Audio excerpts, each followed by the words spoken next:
안녕하십니까.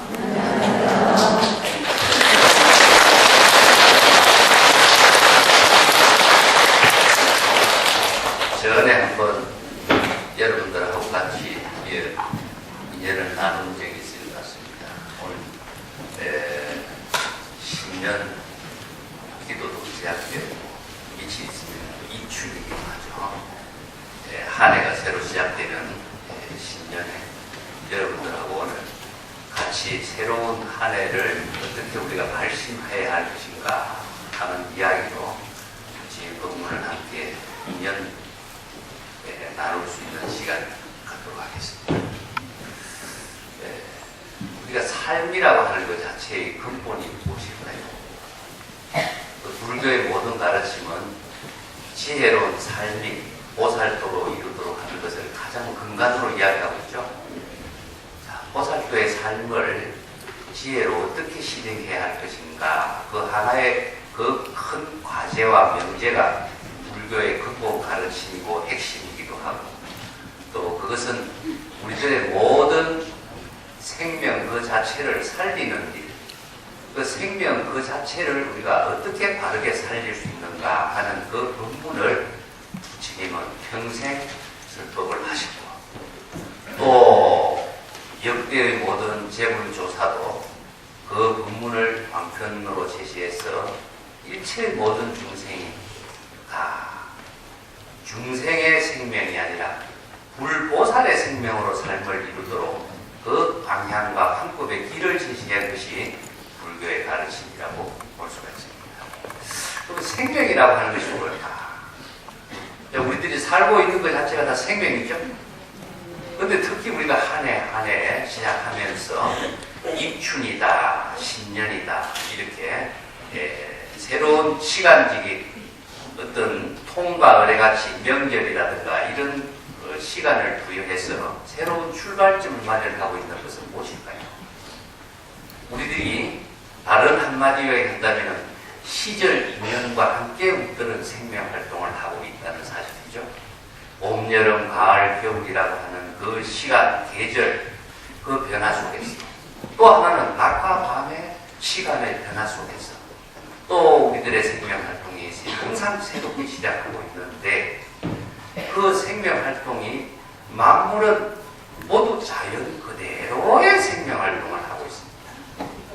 우리들도 그 자연 그대로 생명활동하고 있는 것처럼 우리들의 생활이 이루어지고 있지만, 사실상 우리들의 삶을 살펴보면은 근심, 걱정, 불안, 초조, 여러 가지 생각들에 가득 차 있죠? 예. 그래서 이 중생들의 세계는 많은 번뇌망념이 일어나고, 많은 번뇌망념이 또 소멸하고, 그것을 생사에 윤회하고 있다는데요.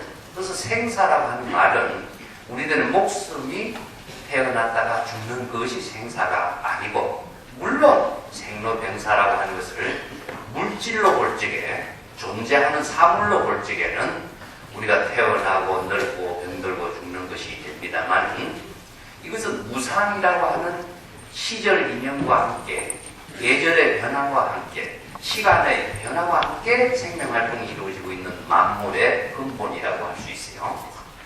그렇지만 이 만물의 모든 근본은 어떻게 이루냐? 자연 그대로 이루어지고 있습니다. 예를 들어서 한번 우리가 봅시다. 우리가 살고 있는 환경을 한번 살펴보면은, 우리가 지금 어떻게 살고 있죠? 보통 우리가 생각 없이 살고 있어요. 그런데 우리들은 많은 자연의 모든 생명과 함께 생명을 나누면서 자연의 모든 그 덕을, 지혜를, 은혜를 입으면서 우리들은 생명을 함께 하고 있습니다. 그래서 우리들이 살고 있는 공간을 생각해 봅시다. 태양이 없으면 우리가 살 수 없죠? 또 밤에 달이 없어도 안 되고, 우리가 지금 살고 있는 이 땅이 없어서도 안 되고, 또 물이 없어서도 안 되고, 물이 없어도 살아갈 수 없고, 바람이 없어도 안 되고, 모든 식물이나 동물이 없어도 우리들은 생명활동을 할 수가 없습니다. 그리고 모든 식물이나 자연의 모든 만물이 각기 자신의 생명활동을 활동을 하면서 제시하고 있는 생명의 분신으로 제시하고 있는 힘이 무엇이냐? 산소나 질소나 이런 모든 자원이라고 할 수 있죠. 자, 그것을 감싸고 있는 것은 뭘까요? 불교에서 이야기하고 있는 법계, 우주, 공간, 허공. 이 허공이 이 많은 태양과 만물을 각자 자신이 생명활동을 할 수 있도록 공간적인 제공도 하고, 그러면서도 만물이 생명활동하는데 장애를 하지 않고 만물이 각자 생명활동할 수 있도록 제공해주고 있는 넉넉한 이 포용력, 이것에 의해서 우리들이 지금 우주 공간에 함께 생명을 나누고 있는 겁니다. 그런데 태양은 스스로 빛을 나, 밤의 별도 스타라고 하는 말이 뭐죠? 스스로 빛을 내는 겁니다. 외부의 힘을 받지 않고 스스로 생명활동하고 있는 것이 자연의 모든 생명이에요. 태양도 외부의 힘을 받지 않고 빛을 내고, 우주의 모든 존재하는 생명이 태양의 빛을 받지 않고서는 생명활동할 수 없어요. 어둠 속에서는 모든 생명이 이루어지지 않는 겁니다. 그렇기 때문에 그러면 땅이, 만물이 다 식물, 동물, 인간의 우리가 집을 짓고 살 수 있도록 해주는 모든 것은 땅이 다 하고 있는데, 물이 흘러가면서도 청정한 묘용을 통해서 만물의 생명수의 역할을 하고 있는데, 또 아무리 우리가 좋은 삶을 잘 살려고 해도 추위가 몰아닥치기는 어떻습니까? 살 수가 없죠. 너무 더워도 살 수가 없죠. 이와 마찬가지로 공기와 온도의 모든 조절을 좋아있게 만들어주기도 하고, 이런 생명활동을 하는데 모든 만물은, 자연의 모든 만물은 내가 이런 생명활동을 하니까, 제공하니까 너희들이 살고 있다, 이런 생각을 하고 있을까요? 물이 흘러가면서 내가 만물에게 생명수를 주니까 너희들이 생명활동하고 있다, 이렇게 물이 그런 자부심과 자긍심을 갖고 있을까요? 그것을 불교에서 이야기하는 아상인상을 갖고 있을까요? 없죠. 태양이나 달이나 공기나 허공이나 모든 만물은 각기 자기의 본분의 생명활동을 하고 있을 뿐이에요. 그러면서도 자신의 모든 생명을 나누어주고 있다는 사실. 뭘 나누죠? 태양은 빛을 나누고, 대지는 만물이 생명활동할 수 있도록 땅을 제공해주고, 물은 생명수를 제공해주고, 산소, 모든 질소에 의해서 생명활동할 수 있도록. 그래서 이 모든 자연의 세계를 법으로 제시하고 있는, 제목대로 질서 없게 산다면 이 모든 자연의 세계가 무질서와 혼란 속에서 모든 생명활동이 다 이루어지지 않습니다. 그런데 얼마나 우리는 계절의 변화가, 낮과 밤의 변화가, 시간의 변화가 질서 있게 이루어지고 있습니다. 그렇죠? 그래서 오늘 우리가 신정도 맞이하고, 인간이 이것을 자연의 모든 존재가 생명활동하고 있는 그 사실을, 법칙성을, 법을 제시하고 있는 우리 불교의 가르침입니다.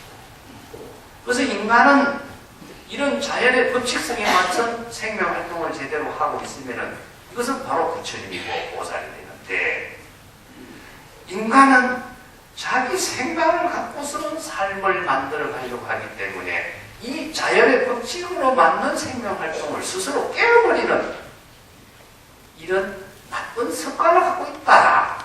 이걸 불교에서는 뭐죠? 업이라고 합니다. 그 어떤 법이지요?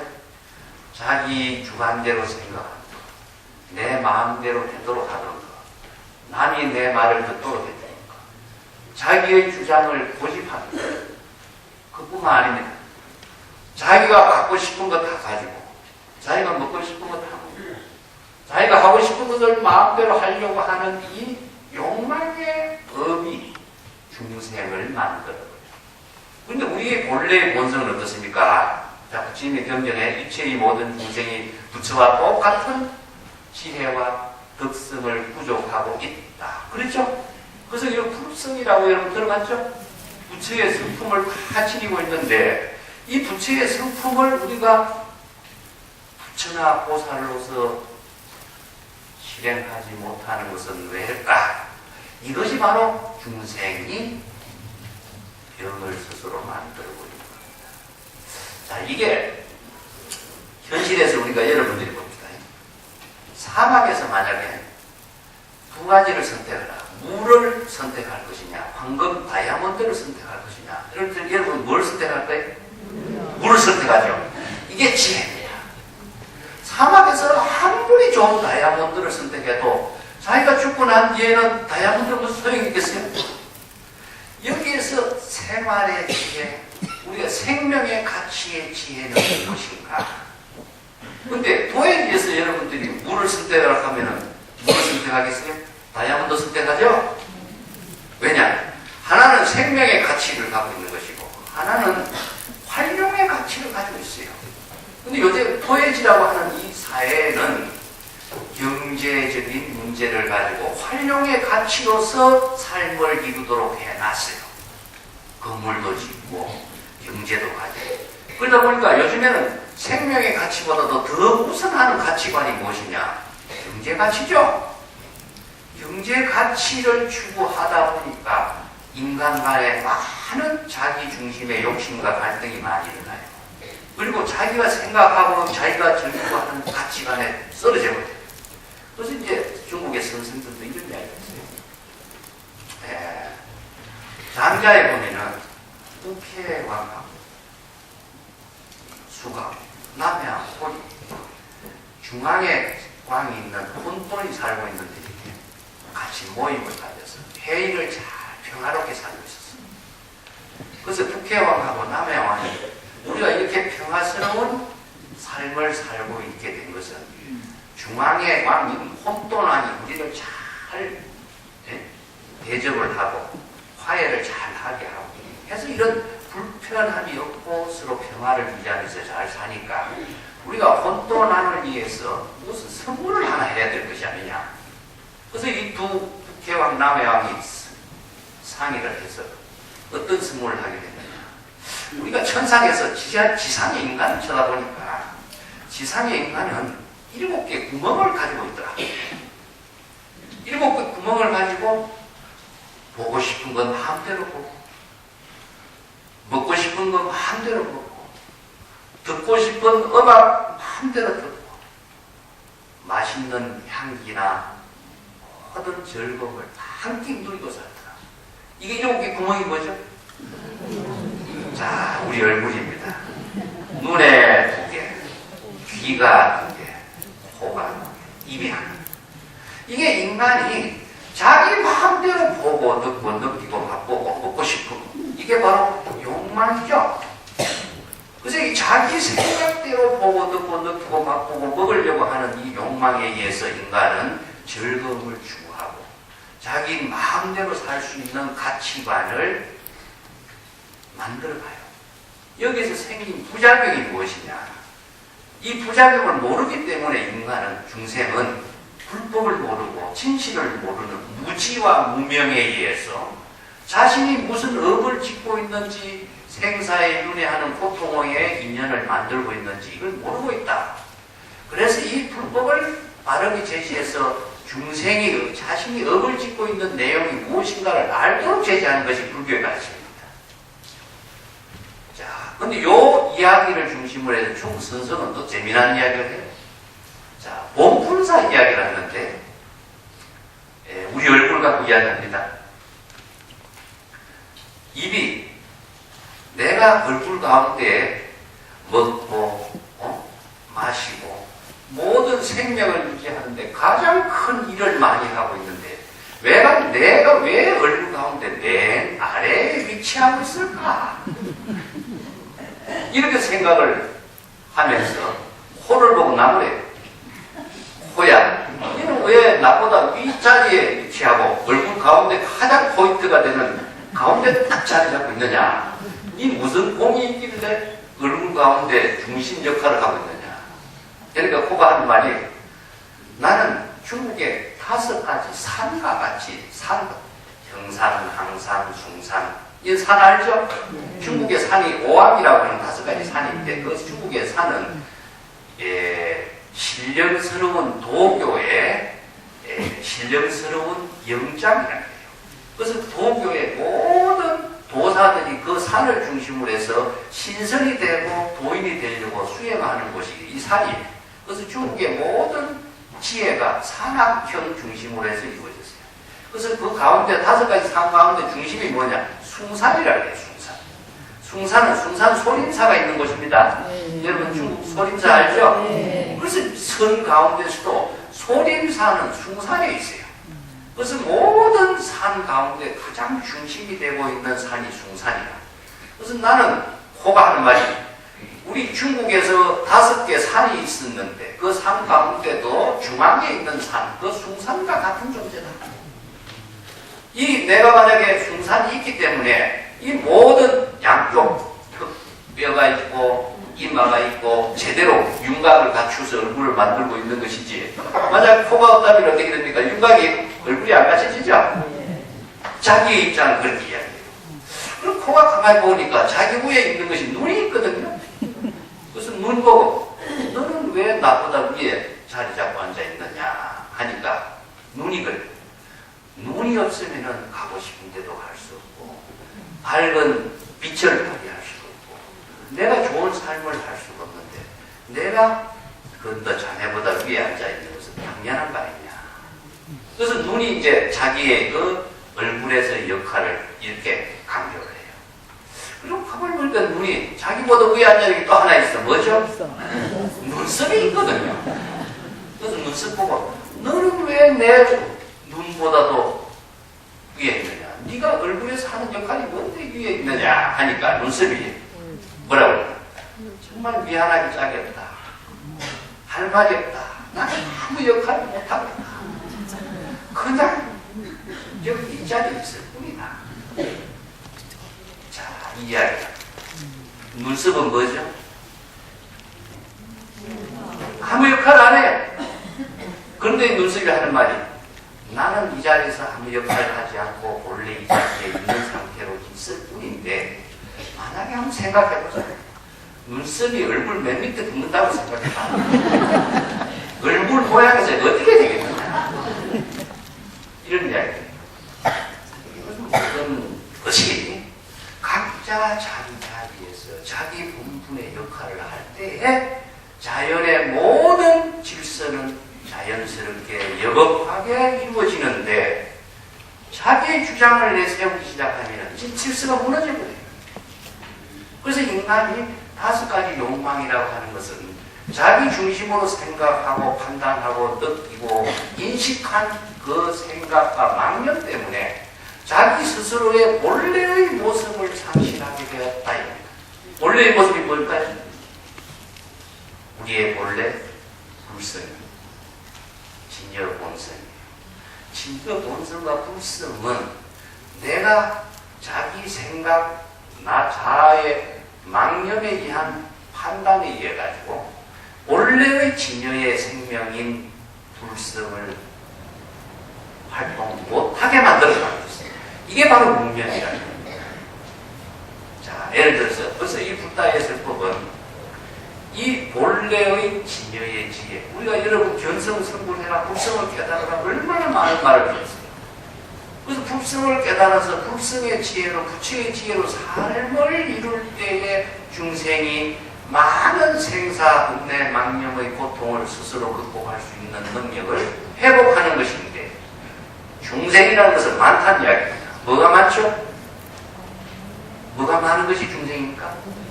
번뇌의 망념을 많이 일으키고 있기 때문에 중생이라고 해요. 그래서 번뇌의 망념을 일으키지 않으면 우리들의 마음은 일심이 됩니다. 일심은 바로 본래 청정한 마음. 이걸 불교에서는 본래 면목이라고 합니다. 그래서 이 본래 면목을 깨닫도록 하는데 가르침이 불교에서는 독특한 방편법문이 많이 있죠. 이 방편의 법문이라는 것은 세계의 어느 종교나 어느 고전에서나 없습니다. 이것을 불교만이 가지고 있는 가르침을 방편법문이라고 해요. 방편법문의 의미는 무엇이냐? 그 진실이 된 지혜로운 삶을 각자 본인이 확인하고 본인이 깨달았고 본인이 발심하고 본인이 그러한 지혜를 실행하도록 제시하고 있는 법문이에요. 노장자에서 아무리 좋은 가르침이나 유교에서 아무리 많은 가르침이나 기독교 성경에서 아무리 좋은 가르침이 있다고 할지라도 그 법문은 주장하는 사람에 따라서 그런 삶을 제시하고 있어요. 그러다 보니까 하나의 상대적인 차별성을 벗어나지 못하고 항상 대립의 갈등에서 벗어나지 못하는 그 부작용이 남아있다. 자, 그 문제는 나중에 설명하겠는데 예를 들어서 봅시다. 여러분 기사고탐이라는 여인 이야기 들었습니까? 불교의 경전에 나옵니다. 기사고탐이라는 여인이 자기 아들이 죽었어요. 이게 아들을 살리려고 애를 쓰죠. 우리가 여러분들의 부모의 정이라든가 자식의 정이라든가 부모지간의 모든 것을 자식에게 나눠주고 아까워한 사람 아무도 없죠? 이것은 무엇이냐? 우리의 본래의 마음으로 사랑을 나누고 지혜를 나누는 덕이라고 할 수 있는데 남에게 나눠줄 때는 생각을 하죠? 이것이 무엇이냐? 본성의 작용이냐 자기 중생심의 작용이냐의 차이가 금방 드러나요. 그래서 자기의 아들이 죽었으니까 아들을 살리려고 많은 의사를 찾아다니고 했지만 죽은 아들을 어떻게 살리겠습니까? 여러분 죽은 아들 못 살리죠? 그래서 이제 마지막에 부처님 계신 곳에 가요. 부처님 당신은 위대한 사람입니다. 위대한 성자입니다. 우리 아들을 살려주시대요. 또 부처님이 어떤 부문을 해주냐면은 그대가 아들을 살리고자 하는 그 지극한 마음을 알지만 만약에 그대가 7집을 다니면서 사람이 죽지 않는 집을 찾아가서 사람이 죽지 않는 집을 만나면은 그대 아들을 살릴 수 있도록 하겠다. 이렇게 제의를 해요. 이게 기사고탐이가 그 한 가지 희망을 갖고 집집마다 찾아다니고 이 집에 사람이 안 죽었습니까? 어느 집을 가도 할아버지가 죽고 할머니가 죽고 부모가 죽고 다 죽은 집이 있죠? 사람이 죽지 않는 집이 있겠습니까? 그래서 7집을 거치면서 지나온 체험이 무엇이냐? 사람이 죽지 않는 사람도 없다는 사실. 모든 사람은 다 시제지면에 맞추어서 생로병사의 과정을 거쳐서 다 죽게 돼 있거든요. 이게 생명의 근본이라는 사실입니다. 근데 죽지 않는 자기의 아들을 찾으려고 하는 것은 자기 중심의 욕심이죠. 자기 생각으로 판단한 거죠. 내 아들이 왜 죽으면 내 아들은 살아야 된다는 사고죠. 이것은 무엇이냐? 근본적인 생명의 근본을 잃어버리고 자기 중심의 사고에서 자기 아들에 대한 그 생명의 그 환생만을 목적으로 두기 때문에 이런 일을 일으키는데 부다의 방편법문은 무엇이냐? 그대가 직접 죽지 않는 사람이 없다는 사실을 확인하고 자각하고 깨닫도록 하라. 이 방법 말고는 가장 좋은 가르침이 없어요. 그 사람 누구나 죽으니까 당연한 것으로 생각하라. 이 말을 누구나 쉽게 할 수 있죠. 그렇지만은 그것은 남이 전달해주는 그 한마디하고 본인이 직접 깨달아서 체득해서 그 지혜를 체득해서 거기에 대한 생명의 본질을 깨닫는 것하고는 다른 삶을 이룰 수 있는 거죠. 그래서 본인이 이제 무상이라고 하는 말을 본인이 깨달아야 됩니다. 자, 무상이라는 말을 모르는 사람 없어요. 사람이 죽는다라고 하는 그 상식과 지식을 모르는 사람 아무도 없습니다. 여러분들이 지금 불교의 가르침이 뭐고 중생심이 뭐고 부처의 보살도가 뭐고 모르는 사람 아무도 없어요. 다 합니다. 그런데도 왜 그것을 자기가 부처의 지혜로 깨달음의 지혜로 방편의 지혜로 실행하지 못했느냐? 그것은 발심이 없기 때문에. 그래서 발심이 무엇인가를 봅시다. 여러분 발심을 어떻게 하는 게 발심일까요? 전에 많이 다닌 사람들에게 발심에 대해서 신심이 있다, 발심이 있다 이런 이야기를 내가 가끔 물어보면 발심요? 전에 열심히 가서 기도 열심히 하고 하는 게 발심 아닙니까?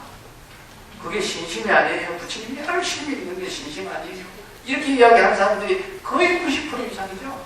아니면은 10%는 대답을 못하는 사람. 여러분은 어떻게 이야기하실까요? 한경에 유명한 소설이 있습니다. 초발심시 변성정각 아시죠? 초발심을 일으킨 그때가 바로 정각, 즉 바른 깨달음을 이루는 시기다. 법성계도 유명한 말이 있습니다. 한경에 나오는 구절이 법성계에 나오고 초발심시 변성정각. 근데 초발심이 뭘까요? 야, 그래서 우리가 불교 공부를 해도 보살도를 실행하는 그 경전의 공부를 아무리 알고 있어도 그냥 들어서 알고 있는 거, 그냥 들어서 알고 있는 것이 자신이 발심으로 초발심으로 깨달음을 이루는 그 지혜로 실행하지 못한다면 그것은 모르는 것만 못해요. 자, 초발심은 무엇이냐? 망념을 자극하는 게 초발심입니다. 자, 내가 이런 말 하면요, 망념을 자극하는 게 어떻게 초발심이냐, 깨달음이냐 이런 이야기. 이 선에서는요, 자기가 중생심으로 내가 아상 인상을 가지고 내가 생각하고 내가 마음먹은 모든 것이 자기 중심이라는 생각을 망념이라고 하는데, 자기 중심으로 생각하는 이 망념을, 번뇌 망념을 자각하는 것을 깨달음이라고 한다. 내가 이렇게 이야기하면요, 무슨 말을 그렇게 합니까? 이야기합니다. 그런데 사실입니다. 여러분, 깨달음이라고 하면은 굉장히 여러분들 환상적으로 많이 들어왔죠? 네? 부처는 깨달아서 부처가 깨닫게 되는 것이고, 깨달음의 경지는 뭐 보통 사람이 인생이 할 수 없는 세계라고 생각한다.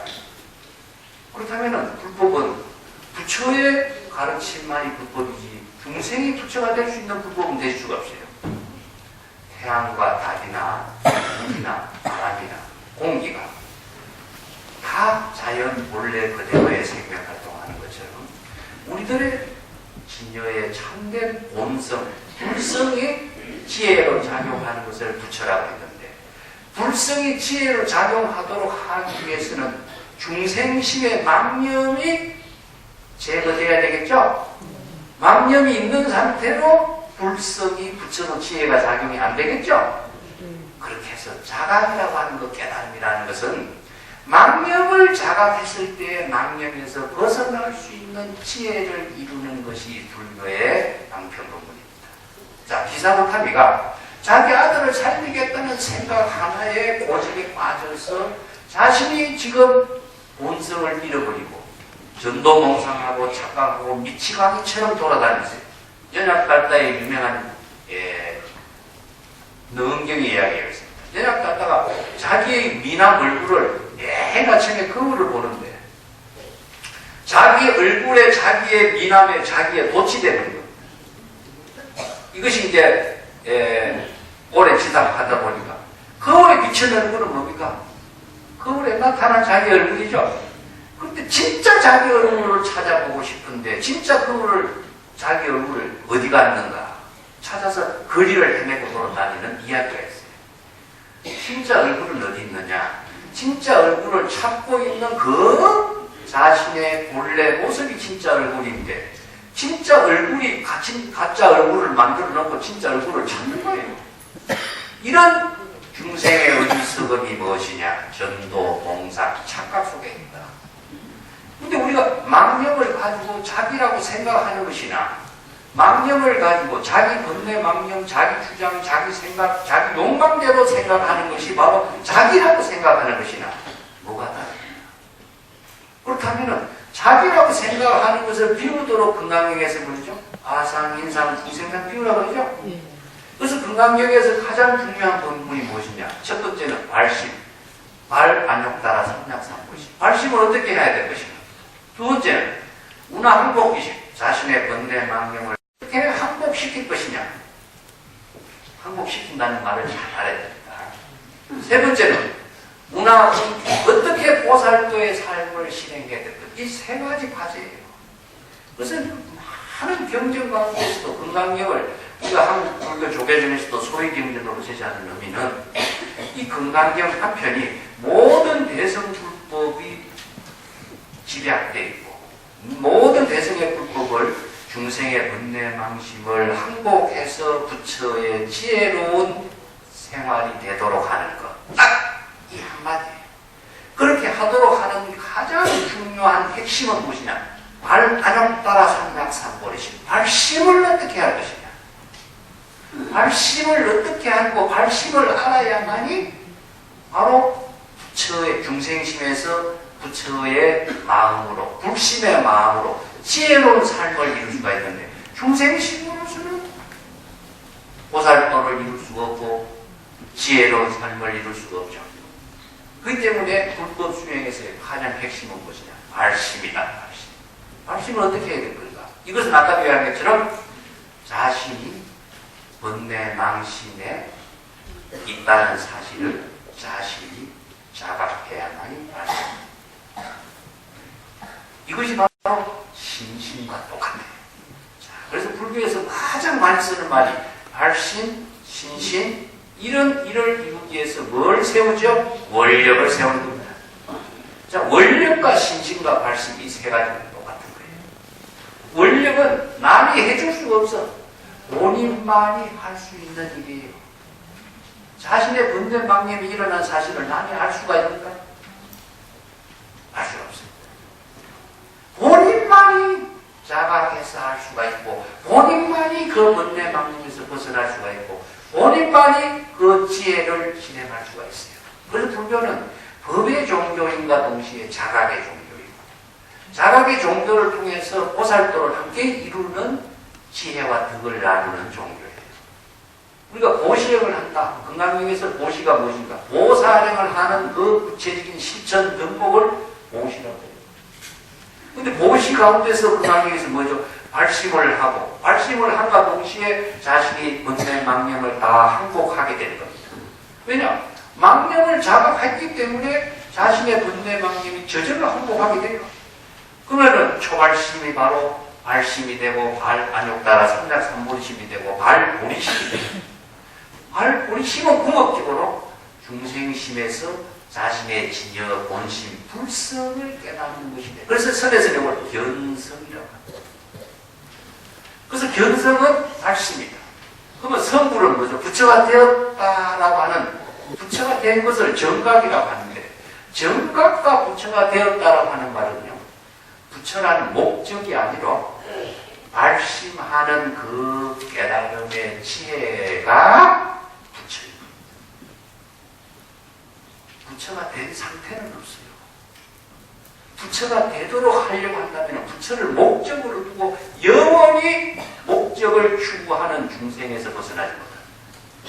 그래서 망념을 자각하는 것이 바로 발보리심이요. 망념을 자각하는 것이 바로 번뇌 망념을 항복하는 것이고, 망념을 자각해서 부처의 지혜를 이루는 겁니다. 그런데 이 지혜는 어떤 지혜냐? 바로 올레지혜다. 그 지혜가 부처의 역할을, 많은 생명의 역할을 나누는 역할을 할 수가 있느냐. 자, 태양이 자체적으로 밝은 빛을 발휘하고 있는 것은 하나의 자체적으로 갖고 있는 힘과 비치는 힘 두 가지의 작용을 갖고 있습니다. 물도 마찬가지입니다. 모든 자연은 두 가지의 큰 작용을, 기능을 갖고 있어요. 물이 오염이 되면 어떻습니까? 만물이 그 물을 먹으면 병이 되죠. 공기가 오염되면 어떻습니까? 여러분, 화재가 나서 여기에 큰 연기가 쌓인다면 여기에서 호흡을 할 수가 없죠. 이건 뭐냐? 자연 그 상태가 오염이 되었으면 생명활동이 불가능해요. 물도 오염이 되면 안 되고, 또 땅도 오염이 된다면 식물이나 동물이 생명활동할 수가 없어요. 요새 공해병이라고 하는 것은 무엇이냐? 자연의 모든 것을 오염시키고 있는 것을 공해병이라고 해요. 그래서 자연의 생명활동을 방지 못하게 하는 것이 오염인 것이고, 우리의 자연의 본래의 생명인 진여, 본성의, 불성의 생명을 못하게 하는 것이 뭐냐? 중생의 번뇌 망념이라는 겁니다. 그래서 망념을 자각함으로 해서 망념을 제거한다든가 없애다든가 이것은 있을 수가 없습니다. 망념을 없애려고 하면은 없애려고 하는 그 자체가 또 망념이 되기 때문에 정법의 수행을 여법하게 알지 못하면은 망념을 가지고 참선하고 망념을 가지고 깨달음이라고 하는 사람이 얼마나 많아요. 그래서 발심이라고 하는 것은 망념을 자각했을 때에 자신의 진여 본성으로 되돌아간다. 자, 그것을 숲에서 칩으로 되돌아간다는 그런 비유를 합니다. 숲이라고 하는 것은 망념의 숲이죠. 우리가 칩이라고 하는 것은 자신의 삶을 평안하게 할 수 있는 공간이에요. 그래서 우리가 외출했다가 집에 들어가면 얼마나 평안합니까? 그죠? 이것은 왜냐? 우리들의 몸과 마음이 가장 평안해야만이 자신이 지금 여기에서 생명활동을 편안하고 안심된 삶을 할 수가 있어요. 이것은 오염되지 않는 공간에서 청정한 공간으로의 자신의 삶을 이루는 것이고 청정한 자신의 생명활동이 만물에게도 생명활동을 할 수 있는 에너지를 제공해 주는 것, 이것이 바로 보시행이다. 진정한 보시는 자신의 지혜, 청정함, 그 덕을 나누는 거예요. 그래서 우리의 본래의 본성을 법신이라고 하고, 화신은 뭐죠? 자신의 덕을 나누는 거죠. 우리가 성함을 붙이면 천백의 화신이라고 하는데, 왜 성함을 붙이면 우리가 부처님을 모시죠? 성함을 붙이면 홍단 혼자서 성도를 이루고 정각을 이루었다. 그것으로서 본인이 충분한 깨달음을 이루고 좋은 삶을 사는데, 그분이 왜 49년 동안 45년 동안 길에서 태어나서 길에서 자신의 모든 생애를 다 바쳤을까요? 그것도 많은 사람들을 찾아다니면서 법문을 사고 설법을 하고 자신의 모든 부귀영화를 다 버리고 그런 삶을 산 의미는 뭘까요? 진정한 생명의 나눔의 의미를 그분은 실천했기 때문에, 그래서 일체 재불과 불보살이 그러한 생명의 본분을 생명의 나눔에 의해서 그 생명의 나눔의 가치를 일체의 모든 중생과 일체 만물에게 함께 나누는 그 실행을 실행한 것이 불보살이에요. 자, 그래서 이 화신이라고 하는 것은 무엇이냐? 자신의 몸을 천백억 화신이라고 나누어서 자신의 모든 생명의 지혜와 덕을 베푸는 겁니다. 베풀지 않고서는 자신의 진정한 삶을 실행할 수가 사실은 없어요. 태양도 그 빛을 나눔으로 해서 자신의 생명활동을 하는 것이고, 물도 자신의 물이 흘러가면서 청정하게 정화된 그 힘을 만물에게 나눔으로 해서 만물의 생명활동을 할 수 있도록 해주는 것. 우리가 자연의 모든 존재는 나누지 않고서 자신의 생명활동을 하는 존재는 아무것도 없습니다. 나무도 자연분, 태양의 빛이라든가 공기라든가 산소의 집소라든가 모든 것을 끌어들여서 그 자양분을 하나의 사과의 나무 열매를 맺어서 자기가 나누어주는 역할을 했기 때문에 자신의 생명활동이 됩니다. 그왜 그러냐? 그 씨앗을 만들므로 해서 그 씨앗이 만물에게 나누어집니다. 우리가 꽃이라든가 나비들과 관계를 한번 생각해 봅시다. 꽃이 왜 그렇게 자신의 생명활동을 나누어서 꽃을 만들고 꿀을 만드는가? 그 번에게 그 꿀을 제공함으로 해서 자신이 가지고 있는 생명을 나누고자 하는 거죠. 그래서 이체의 모든 만물은 자신의 생명을 나누어주는 그 덕을 통해서 자신의 진정한 생명활동을 하고 있다는 사실을, 이게 바로 불법의 가르침에서는 보시행이라고. 금강경에 말씀을 어떻게 할 것인가? 말씀은 중생심에 오염된 자신의 삶을 청정한 진여 본성의 불보살의 지혜로운 삶의 덕을 나누기 위한 말씀인 것이요. 보살에는 어떻게 해야 될 것인가? 이 청정한 지혜의 덕을 만물에게 함께 자신의 생명의 분신으로서 나누고자 하는 것이다. 여러분들 내 말이 듣게 들어갑니까? 말이 먹혔습니까? 내 말이 먹힌다는 말이 없어요.